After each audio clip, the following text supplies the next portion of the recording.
एक दिन की बात है, द्वारका नगरी में सुबह का समय था। भगवान श्री कृष्ण अपनी सुंदर नगरी के बाहर की ओर टहलने का मन बना रहे थे। उन्होंने अपने मित्र उद्धव को बुलाया और कहा, चलो आज कुछ नया देखा जाए। उद्धव तुरंत सहमत हो गए। चलते चलते वे प्रकृति की सुंदरता का आनंद ले रहे थे।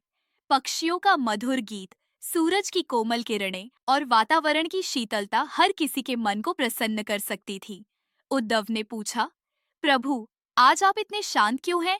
क्या आपके मन में कोई विशेष विचार है? कृष्ण मुस्कुराए और बोले, आज मैं तुम्हें जीवन की एक महत्वपूर्ण शिक्षा देना चाहता हूँ, लेकिन यह शिक्षा केवल शब्दों से नहीं, अनुभव से समझाई जाएगी। चलते चलते वे एक भव्य महल के पास पहुँचे। महल की सुंदरता देखते ही बनती थी। उसकी दीवारें चमचमाते पत्थरों से बनी थीं और बाहर बगीचे में सुंदर फूल खिले हुए थे। कृष्ण ने उद्धव से कहा, मुझे प्यास लगी है, जाओ इस महल से मेरे लिए पानी लाओ। उद्धव महल के दरवाजे पर गए और घंटी बजाई। महल का स्वामी, जो अत्यंत धनी व्यक्ति था, बाहर आया। उद्धव ने कहा, मेरे मित्र प्यासे हैं, क्या आप हमें थोड़ा पानी दे सकते हैं? धनी व्यक्ति ने तुरंत उन्हें अंदर बुलाया। उसने अपने सेवकों को ठंडा पानी और शीतल पेय लाने का आदेश दिया। उसने स्वयं कृष्ण और उद्धव की आवभगत की। वह उनकी सेवा में कोई कमी नहीं छोड़ना चाहता था। कृष्ण यह सब देखकर प्रसन्न हुए।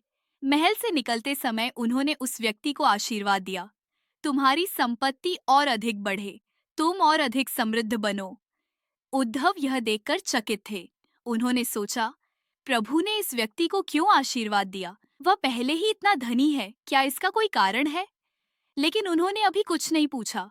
कुछ समय बाद वे दोनों एक छोटे से गांव में पहुंचे। वहां एक झोपड़ी थी, जो बहुत साधारण थी। बाहर एक गाय बंधी हुई थी, जो झोपड़ी के स्वामी की एकमात्र संपत्ति प्रतीत हो रही थी। कृष्ण ने फिर कहा, उद्धव, मुझे फिर से प्यास लगी है, जाओ इस झोपड़ी से पानी लेकर आओ। उद्धव को आश्चर्य हुआ। उन्होंने मन ही मन सोचा, इस झोपड़ी में तो कुछ भी नहीं है, यहाँ से पानी लाना उचित होगा। फिर भी वे कृष्ण की आज्ञा का पालन करते हुए झोपड़ी के दरवाजे पर गए। दरवाजा एक वृद्ध तपस्वी ने खोला। उसके कपड़े सादे थे, लेकिन उसकी आंखों में गहरी शांति थी। उद्धव ने कहा, मेरे मित्र को प्यास लगी है, क्या आप हमें थोड़ा पानी दे सकते हैं? तपस्वी ने अफसोस जताते हुए कहा, मेरे पास कुछ भी नहीं है, लेकिन मेरी एकमात्र पूंजी, मेरी गाय, मुझे कभी निराश नहीं करती।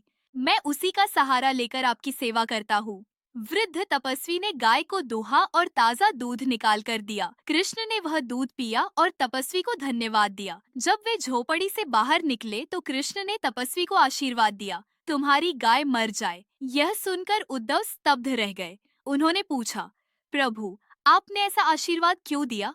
वह तपस्वी तो अत्यंत विनम्र और दयालु था। उसने अपनी एकमात्र संपत्ति का दूध आपको दिया, फिर भी आपने उसकी गाय के मरने का आशीर्वाद क्यों दिया?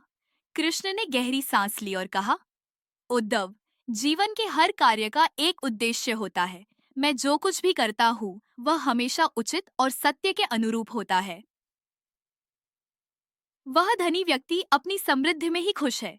उसके लिए भौतिक सुख ही सब कुछ है। मैंने उसे और अधिक संपत्ति का आशीर्वाद इसलिए दिया ताकि वह अपनी संतुष्टि पा सके। लेकिन वह तपस्वी, वह अपनी गाय से इतना जुड़ गया है कि उसकी आध्यात्मिक यात्रा वहीं रुक गई है। जब उसकी गाय नहीं रहेगी तो वह अपने भीतर झांकेगा और सच्चे सुख की खोज करेगा। उसे समझ में आएगा कि वास्तविक आनंद भौतिक वस्तुओं में नहीं बल्कि आत्मा में है। यही उसकी मुक्ति का मार्ग है।